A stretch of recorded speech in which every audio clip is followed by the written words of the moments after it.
जनसंख्या संगठन का अर्थ है कि जनसंख्या को विभिन्न आधारों पर विभाजित करके उसका अध्ययन करना, ठीक है, यही जनसंख्या संगठन है। अब जनसंख्या का मतलब क्या हो गया, लोगों की संख्या, तो लोग हैं, तो ये लोग कई आधारों पर बांटे जा सकते हैं, ठीक है।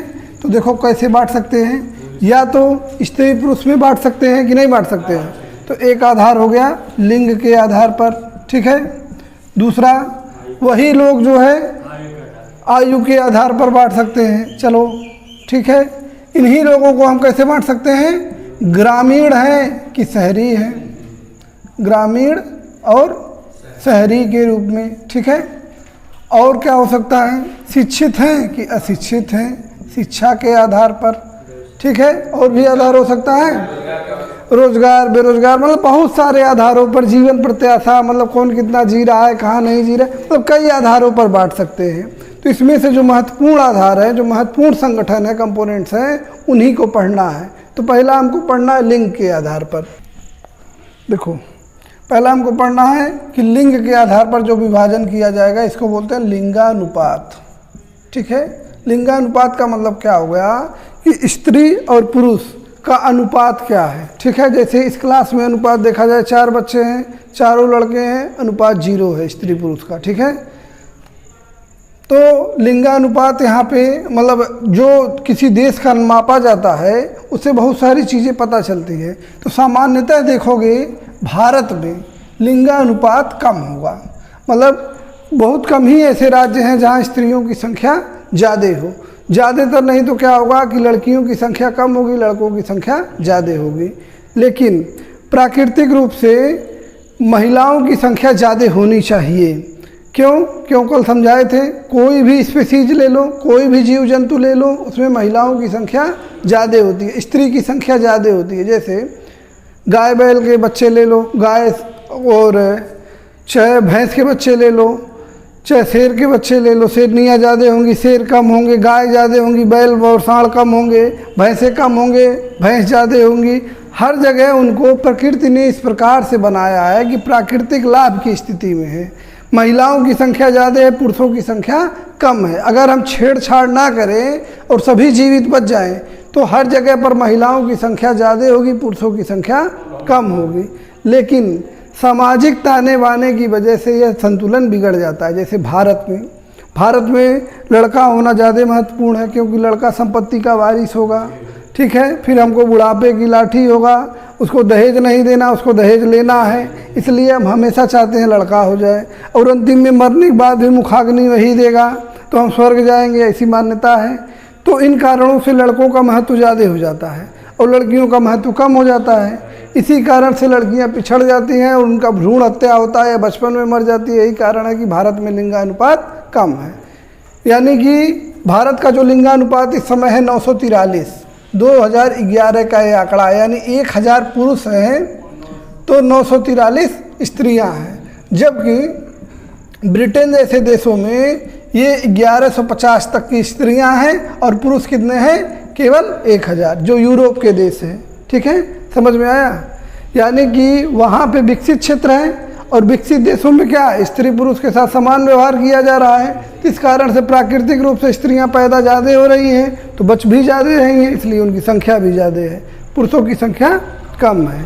अब देखो लिंगानुपात को मापने का मतलब है, अनुपात जहाँ आ गया तो वहाँ समझो भाग देना है, ठीक है। जैसे यहाँ आया तुम्हारा लिंगानुपात, यानी कि लिंग के आधार पर जो जेंडर है पुरुष है और स्त्री है, ठीक है, पुरुष और स्त्री है। यानी कि पुरुष में स्त्रियों का भाग देना या स्त्रियों में पुरुष का भाग देना है। भाग का मतलब ही होता है अनुपात, ठीक है। तो ये लिंगानुपात निकाला जाता है विकसित देशों में, कितने पुरुष हैं कितनी स्त्रियों पर, क्योंकि यहाँ पुरुष कम है। समझ में आया, अभी बताए ना, विकसित देशों में पुरुष कम है तो वहाँ सूत्र बनाया गया पुरुषों की संख्या बटे स्त्रियों की संख्या, और निकालना कितने पर है, 1000 पर।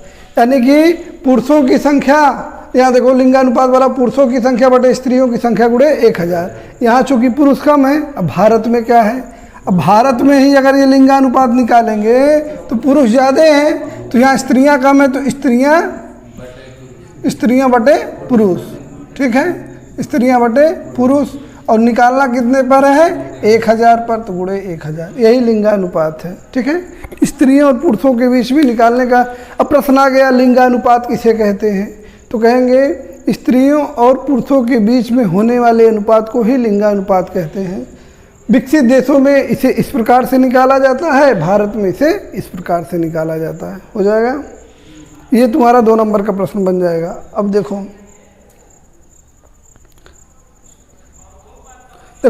लिंगानुपात से किसी देश के पिछड़ेपन और उसके अगड़ेपन का भी पता चलता है।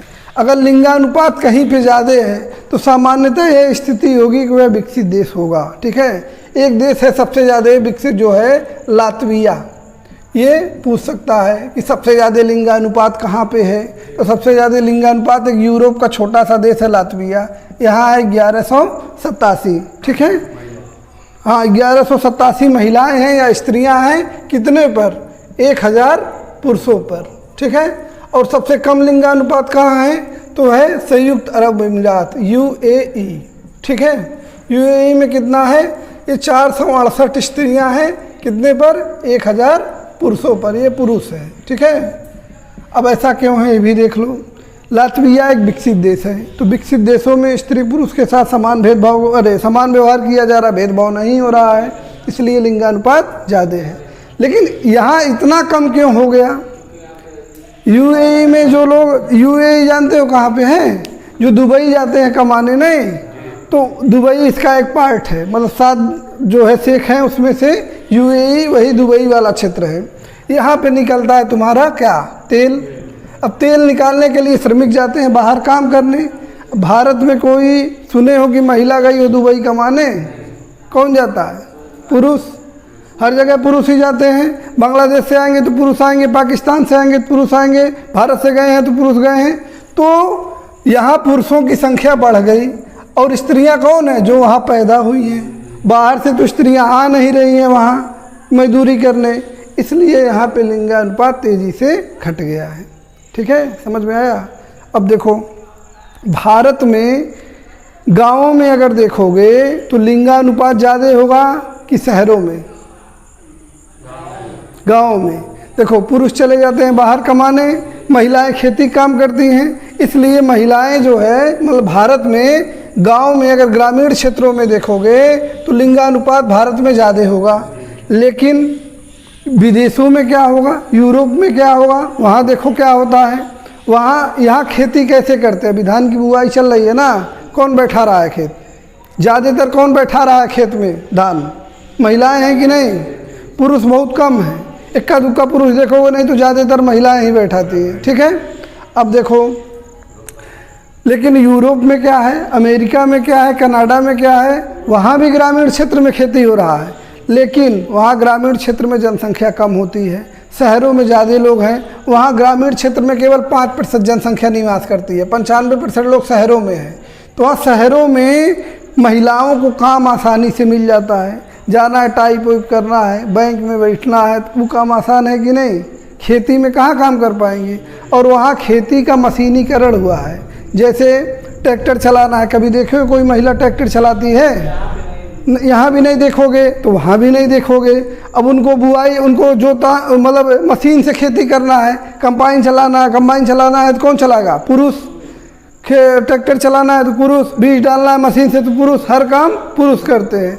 इसलिए वहाँ जो विकसित देश है वहाँ पे लिंगानुपात कम होता है ग्रामीण क्षेत्रों में। शहरी क्षेत्रों में लिंगानुपात ज़्यादा होता है।